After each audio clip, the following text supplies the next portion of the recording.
The sound of metal scraping against metal echoed through my quiet neighborhood like a gunshot. Sheriff Karen Thompson stood there, mouth wide open, staring at her patrol car's crumpled bumper. Her face turned 3 shades of red as she realized what had just happened. The garage door I had programmed was still rising, pushing her illegally parked cruiser backward inch by inch. She spun around to face me, her hand already reaching for her handcuffs. "You are under arrest," she screamed. But this time, I was ready for her. For 12 years, I had lived on Maple Street in the kind of neighborhood where people still wave to each other from their front porches. Every morning at 7:30, I would back my Honda out of the garage and drive to my job at the accounting firm downtown. The routine was peaceful, predictable, and exactly the way I liked it. That all changed on a Tuesday morning in September when I first met Sheriff Karen Thompson. I was pulling out of my driveway when the patrol car appeared behind me like a shark cutting through water. The siren blared once, sharp and commanding. I pulled over immediately, my hands already shaking as I reached for my wallet. I had been driving for 20 years without so much as a parking ticket. The woman who stepped out of that cruiser was tall and broad-shouldered, with short gray hair and eyes that seemed to scan everything like she was looking for a fight. Her uniform was pressed to military precision, and her badge caught the morning sunlight like a weapon. "License and registration," she barked before I could even roll my window all the way down. "Good morning, officer. May I ask what I did wrong?" Her eyes narrowed. "You failed to come to a complete stop at the intersection back there. That is a moving violation." I felt my stomach drop. I had lived on this street for over a decade. I knew every stop sign, every speed limit, every crosswalk. I had stopped completely at that intersection, just like I did every single morning. "I am sorry, but I believe I did stop completely." "Are you calling me a liar?" Her voice rose an octave, and her hand moved to rest on her hip, right next to her service weapon. "No, ma'am, not at all. I just—" "Step out of the vehicle." My heart was pounding as I opened the door. This was not how traffic stops were supposed to go. This was not how police officers were supposed to behave. But Sheriff Karen Thompson was not like any police officer I had ever encountered. She made me stand on the sidewalk for 20 minutes while she wrote out a citation for $350. The whole time, she kept looking at my house, my car, my clothes, like she was taking inventory of everything I owned. "Nice house," she said finally, handing me the ticket. "Nice car, must be doing pretty well for yourself." "I work hard," I replied, trying to keep my voice steady. "I am sure you do," she smiled, but it was not a friendly smile. It was the smile of someone who had just found something interesting to play with. "I will be keeping an eye on this neighborhood, making sure everyone follows the rules." As she drove away, I stood there holding that ticket and wondering what had just happened. I had never felt threatened by a police officer before. I had always believed that if you were respectful and followed the law, everything would be fine. But Sheriff Karen Thompson had just taught me that some people wear badges like crowns, and they think that makes them royalty. Sheriff Karen Thompson became a daily fixture in my neighborhood like a storm cloud that refused to move on. Every morning, her patrol car would cruise slowly down Maple Street, and every morning I would watch from my kitchen window as she found new ways to make people's lives miserable. The first victim was Mrs. Henderson, an 80-year-old widow who lived 3 houses down from me. Karen gave her a citation for having her garbage cans out 15 minutes past the pickup time. The fine was $200. "I have been putting my trash out the same way for 30 years, Mrs. Henderson told me later, tears in her eyes. "Never had a problem until now."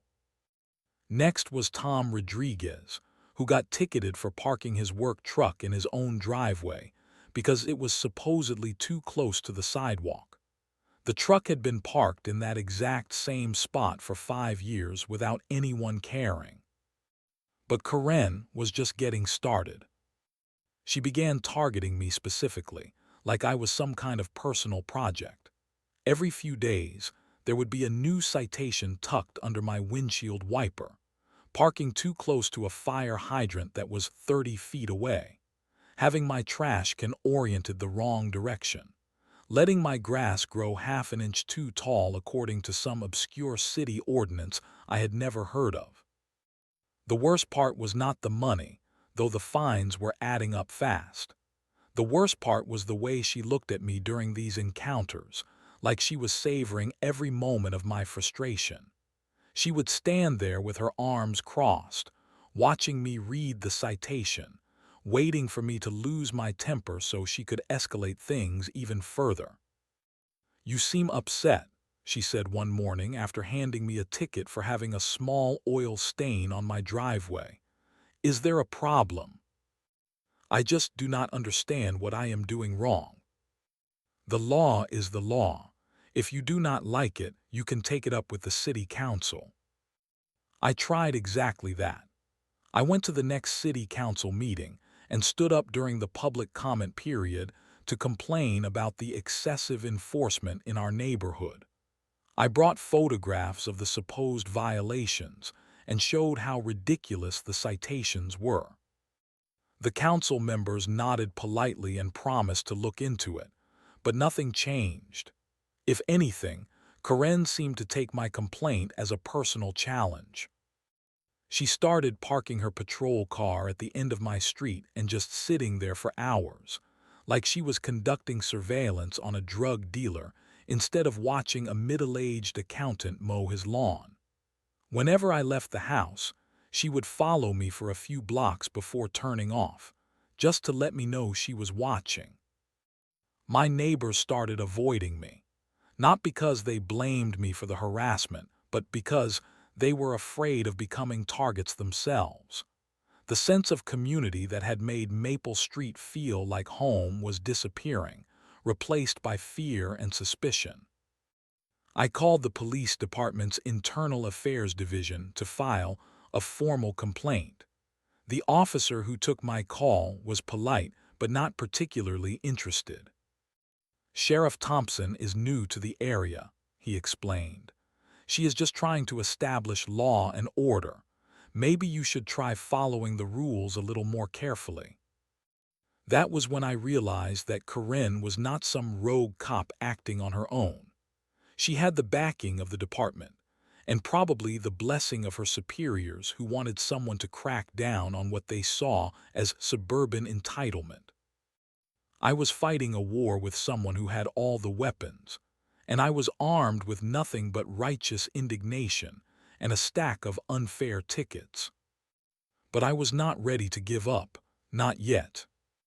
The morning that everything changed started like any other Tuesday.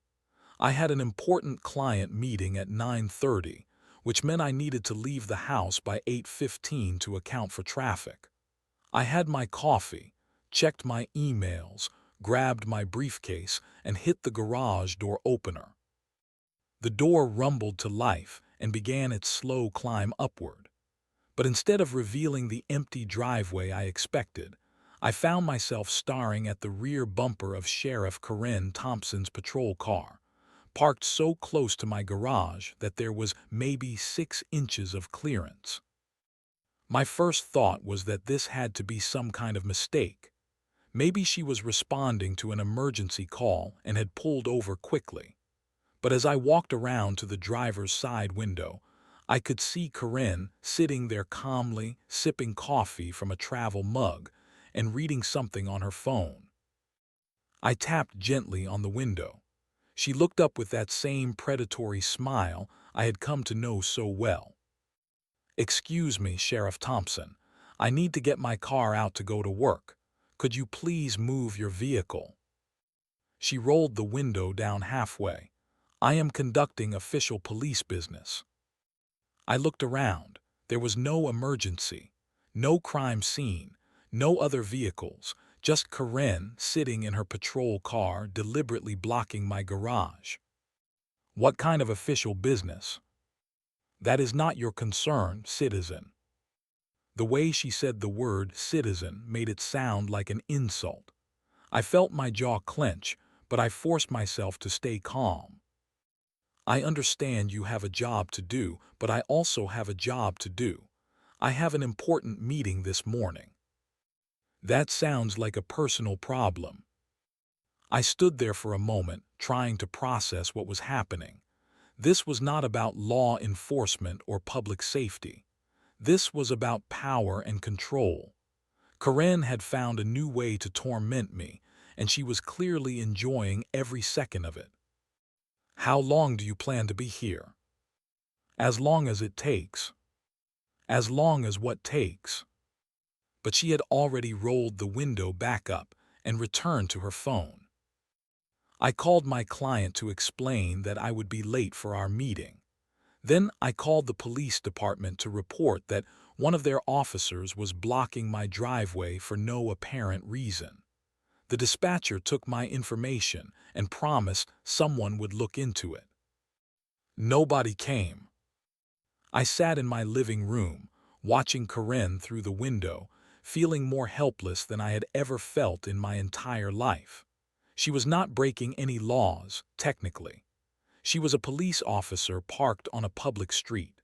The fact that her positioning was clearly designed to trap me in my own home was impossible to prove.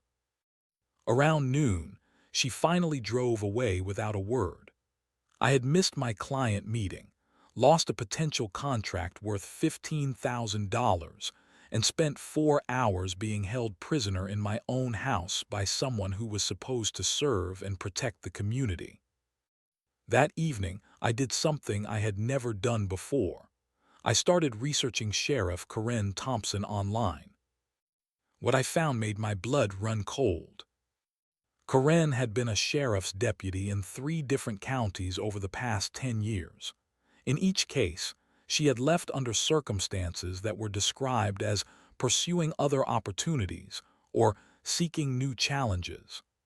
But when I dug deeper into local newspaper archives and court records, a pattern emerged. Complaints about excessive force, allegations of harassment, a civil lawsuit that had been settled out of court for an undisclosed amount. Karen was not just a bad cop who had stumbled into our quiet neighborhood. She was a predator who had been moved from town to town, leaving a trail of victims behind her. And now she had decided that I was going to be her next victim. As I sat there reading about Karen's history of abuse, I felt something change inside me. The fear and helplessness were still there, but they were joined by something else: anger, determination, and the beginning of an idea. If the system would not protect me from Karen Thompson, then I would have to protect myself. I spent the next 3 weeks learning everything I could about Sheriff Karen Thompson and the legal system she represented. I read police procedure manuals, studied local parking ordinances, and made detailed notes about every citation she had given me. I documented times, dates, locations, and circumstances with the precision of someone preparing for trial. My friend Marcus, who worked as a civil rights attorney in the state capitol, agreed to review my case over dinner one evening. He listened patiently as I laid out the evidence of Karen's harassment campaign, nodding thoughtfully as I showed him photographs and ticket stubs. "You have a pattern of behavior here," he said finally. "But proving harassment by a police officer is incredibly difficult. They have qualified immunity for most of their actions, and unless you can show clear evidence of personal animus rather than law enforcement, it is going to be an uphill battle." What about the garage incident? Blocking someone's driveway has to be illegal. If she claims she was conducting official business, it becomes her word against yours. And guess whose word the court is going to believe? I felt my heart sink, so there is nothing I can do." "I did not say that." Marcus leaned forward, lowering his voice. "The key is to make her reveal her true nature in a way that cannot be disputed. You need evidence that shows she is acting out of personal malice rather than professional duty." That night, I lay awake thinking about what Marcus had said. How do you trap someone who has the entire legal system backing them up? How do you fight someone who makes the rules? The answer came to me during my morning coffee, as I watched Karen's patrol car do its usual slow cruise down Maple Street. She always parked in the same spots. She always followed the same patterns. And she always overreacted when someone challenged her authority. Karen Thompson's greatest weakness was her own arrogance. I started researching home security systems and smart garage door openers.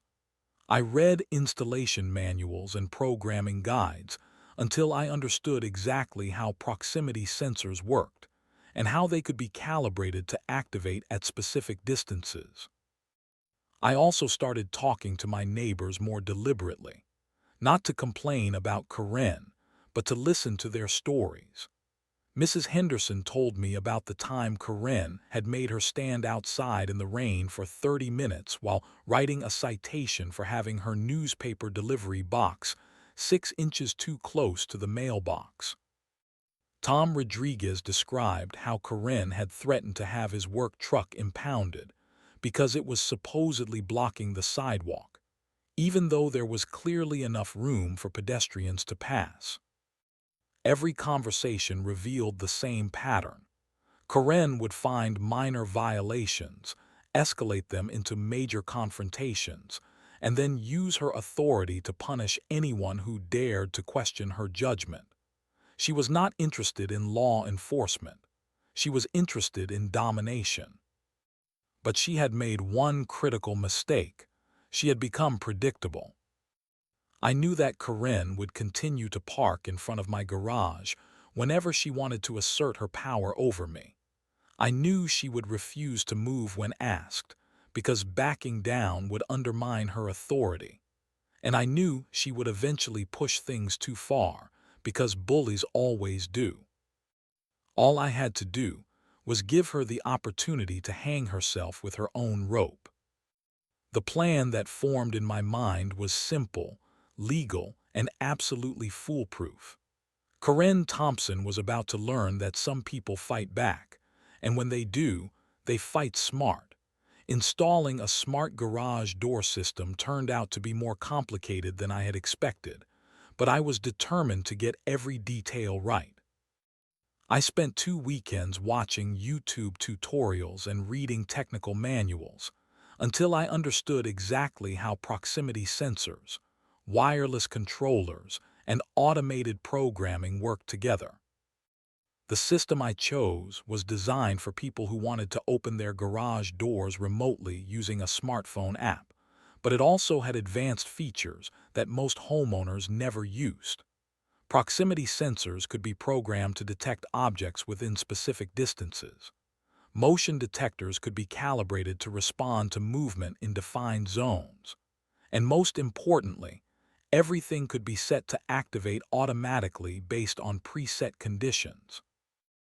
I measured the distance from my garage door to the street with obsessive precision.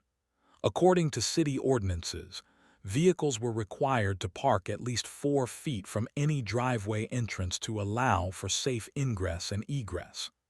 Karen's patrol car, when she blocked my garage, was typically positioned about 2 feet away. That 2-foot difference would be her downfall. I programmed the system so that any vehicle parked closer than 3 feet to my garage door would trigger an automatic opening sequence after a 5-minute delay. The garage door would rise slowly and steadily until it encountered resistance, at which point it would continue pushing with just enough force to move the obstruction without causing serious damage. To make sure everything would be documented properly, I installed security cameras at 3 different angles around my property. high-definition cameras that could capture both video and audio, with timestamps and automatic cloud backup. I also set up a system that would send me smartphone alerts whenever the proximity sensors were activated. The legal research was just as important as the technical preparation. I studied every relevant statute and ordinance, consulting Marcus whenever I had questions about specific language. The beauty of my plan was that everything I was doing was completely legal. Installing security systems on private property was allowed. Programming garage doors to open automatically was allowed. Even the pushing mechanism was within legal limits, since it was designed to move obstacles rather than cause damage.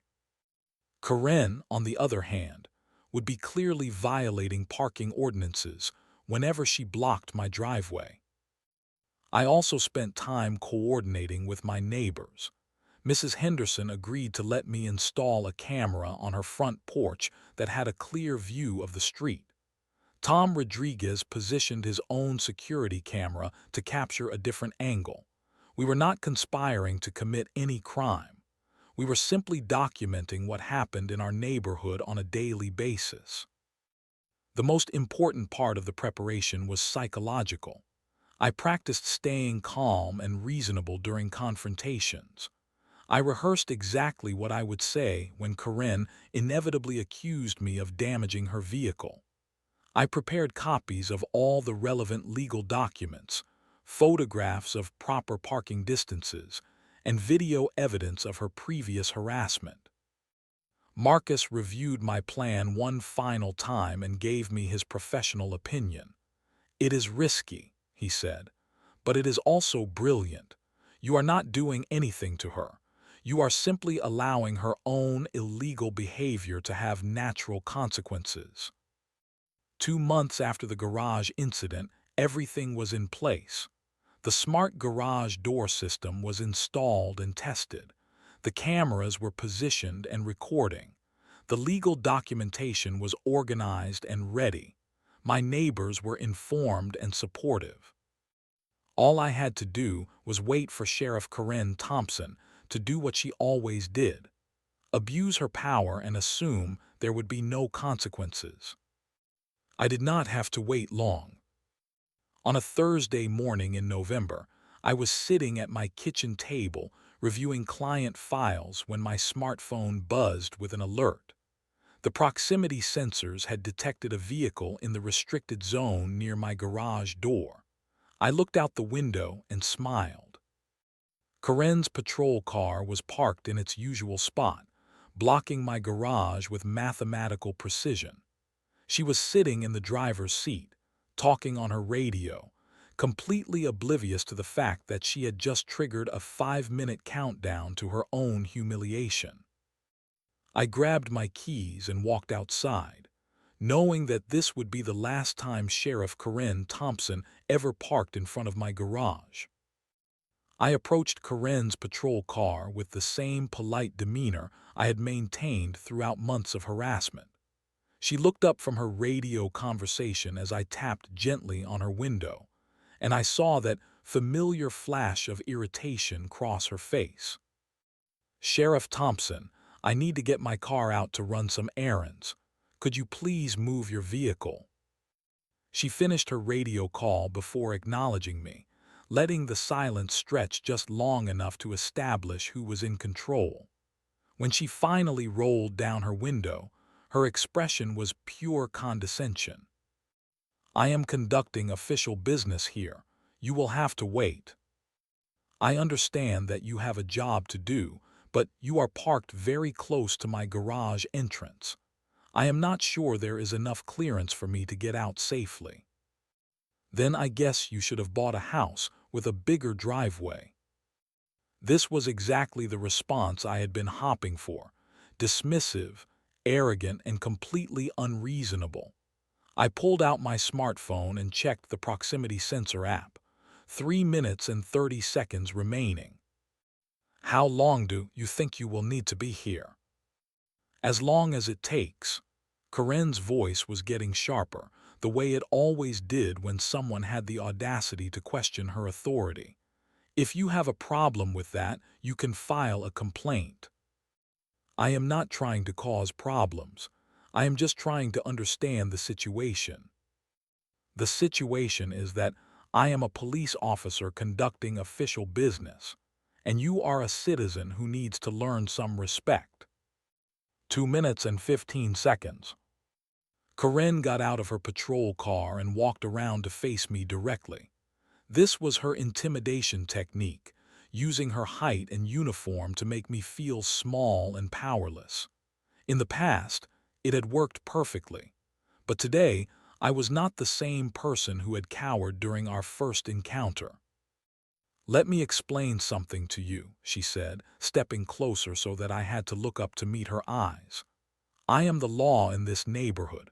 When I park somewhere, it is because I have a legitimate reason to be there. When I give you a citation, it is because you have broken the law.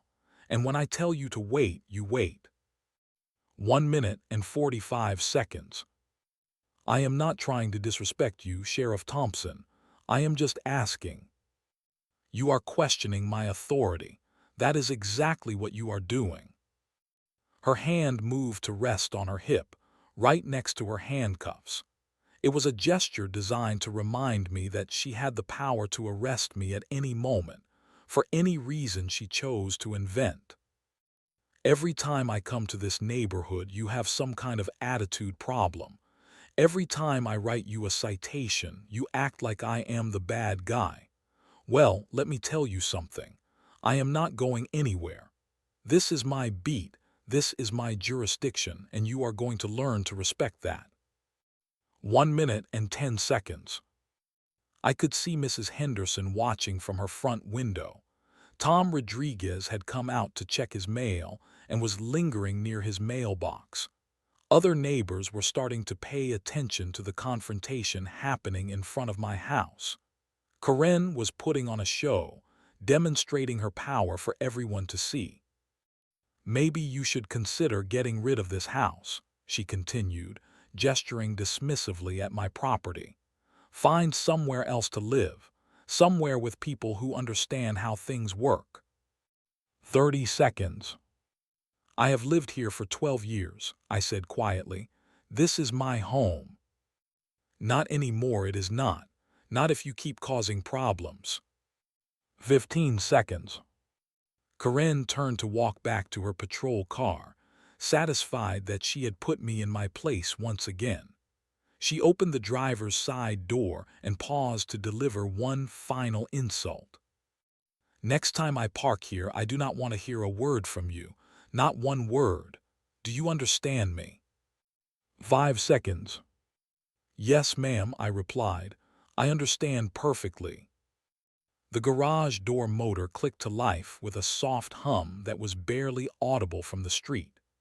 Karen did not notice it at first, focused as she was on settling back into her seat and reaching for her radio.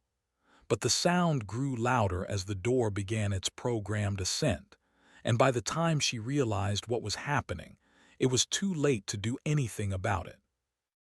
The bottom edge of the garage door made contact with her rear bumper with a gentle but insistent pressure. Karen's head snapped around as she felt her patrol car being pushed backward, inch by inch, by a force she could not understand or control. "What the hell?" The sound of metal scraping against metal filled the morning air as the garage door continued its relentless rise, pushing the patrol car away from my driveway with mechanical precision. Sheriff Karen Thompson erupted from her patrol car like a volcano, her face red with rage and disbelief. She stood there for a moment, staring at the fresh scratches across her rear bumper, then spun around to face me with murder in her eyes. "You did this on purpose. You damaged a police vehicle." I held up my hands in a gesture of innocence. "I did not do anything, Sheriff Thompson. I was standing right here talking to you." That garage door opened on its own. Garage doors do not just open by themselves. Mine does. It is a smart garage door system. It opens automatically when I need to get my car out. Bullshit. You activated it while I was sitting there. Several neighbors had come out of their houses to see what the commotion was about. Mrs. Henderson was recording the scene with her phone, while Tom Rodriguez stood on his front porch with his arms crossed, watching Karen's meltdown with obvious satisfaction. Sheriff Thompson, I think you need to calm down. We can work this out. Calm down. You just destroyed police property. You are under arrest for vandalism, destruction of government property, and assault with a deadly weapon. She reached for her handcuffs, but I held up my smartphone before she could grab them. Before you do that, I think you should look at this. The screen showed a clear video feed from the security camera mounted above my garage. The timestamp showed the exact moment Karen had parked her patrol car, clearly demonstrating that she was positioned well within the restricted zone. The audio was crystal clear, capturing every word of our conversation. You were parked illegally, I said, keeping my voice calm and reasonable. The city ordinance requires vehicles to maintain at least 4 feet of clearance from driveway entrances. You were parked approximately 2 feet away. I do not care about your stupid measurements. You damaged my car. The garage door is programmed to open automatically when vehicles park too close to the entrance.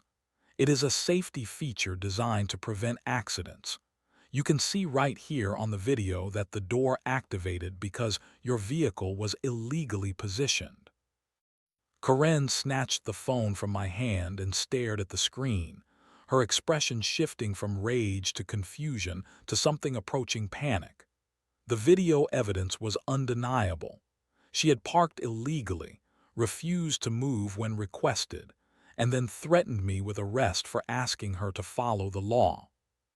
This does not prove anything, she said, but her voice had lost its earlier confidence.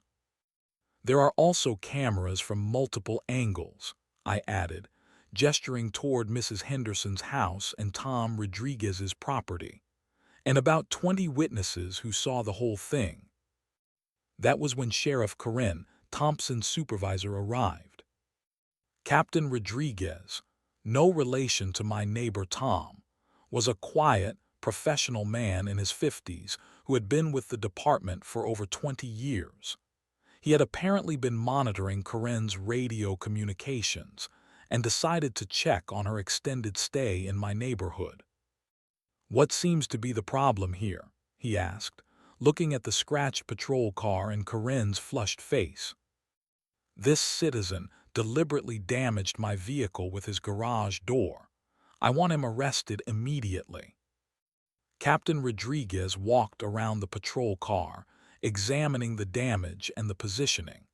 He pulled out a measuring tape and confirmed that the vehicle was parked well within the restricted zone. Then he asked to see the video footage. I showed him the same recording I had shown Karen, along with the additional camera angles from my neighbors. The captain watched in silence, his expression growing more serious with each passing minute. Sheriff Thompson, he said finally, you were parked in violation of City Ordinance 73B, which requires a minimum 4-foot clearance from residential driveways. The garage door activated in response to your illegal parking, not as a result of any deliberate action by this citizen. But sir, he planned this. This was a setup. Setting up a legal safety system on private property is not a crime. Parking illegally in front of someone's driveway is. Captain Rodriguez turned to me with an apologetic expression. Sir, I am sorry about this incident. The department will of course pay for any damage to your garage door mechanism. There is no damage, I replied. The system worked exactly as designed. I see. He looked back at Karen, who was standing there with her mouth open, clearly unable to process what was happening. Sheriff Thompson, We need to have a conversation back at the station." As they drove away, Karen in the passenger seat of the captain's vehicle and a tow truck handling her damaged patrol car, I felt a sense of satisfaction that went beyond simple revenge. For the first time in months, I had not been the one walking away defeated. But I also knew that this was just the beginning. Karen Thompson was not the type of person who accepted defeat gracefully, and she would be looking for ways to retaliate. The difference was that now I was ready for her. The phone call from Captain Rodriguez came 3 days later. His voice was formal but not unfriendly when he asked if I could come to the police station to discuss the incident with Sheriff Thompson. "We have completed our investigation into the matter," he explained. "There are some things we need to go over with you." I arrived at the station that afternoon with Marcus, who had agreed to accompany me as a witness. We were escorted to a conference room where Captain Rodriguez was waiting with a thick folder of documents and what appeared to be several video recordings. "First," the captain said, "I want to apologize on behalf of the department for Sheriff Thompson's conduct. After reviewing all the evidence, including the security footage and witness statements, it is clear that she was acting outside the bounds of professional law enforcement." He opened the folder and showed us a timeline of Karen's activities over the past several months. Every citation she had issued in my neighborhood had been documented and reviewed. The pattern of harassment was undeniable. We also discovered that this was not an isolated incident. Sheriff Thompson has a history of similar behavior in her previous positions, behavior that was apparently overlooked during her hearing process. "What happens now?" I asked. "Sheriff Thompson has been suspended pending a full disciplinary hearing. Given the severity of the misconduct and her previous record, termination is the likely outcome." I felt a mixture of relief and vindication, but also something else. Sadness, maybe, that it had taken so long for someone in authority to acknowledge what had been happening. "There is one more thing," Captain Rodriguez continued. "We have been in contact with residents in Sheriff Thompson's previous jurisdictions. Similar patterns of harassment were reported but never properly investigated. Your case has opened the door for those victims to seek justice as well." 2 weeks later, the local newspaper ran a front-page story about Karen Thompson's termination and the department's commitment to reforming their oversight procedures. The article included quotes from several residents who had been harassed but had been afraid to speak up. Mrs. Henderson called me that evening to thank me for standing up to Karen. "I have been afraid to check my mail for months," she said. "Now I can go outside without worrying about getting a ticket for breathing wrong." Tom Rodriguez organized a neighborhood barbecue to celebrate the return of peace to Maple Street. As we stood around his backyard, sharing stories and laughing about Karen's final humiliation, I realized that something important had changed in our community. We were no longer afraid. The smart garage door system still works perfectly, though I have never needed to use its proximity sensors again.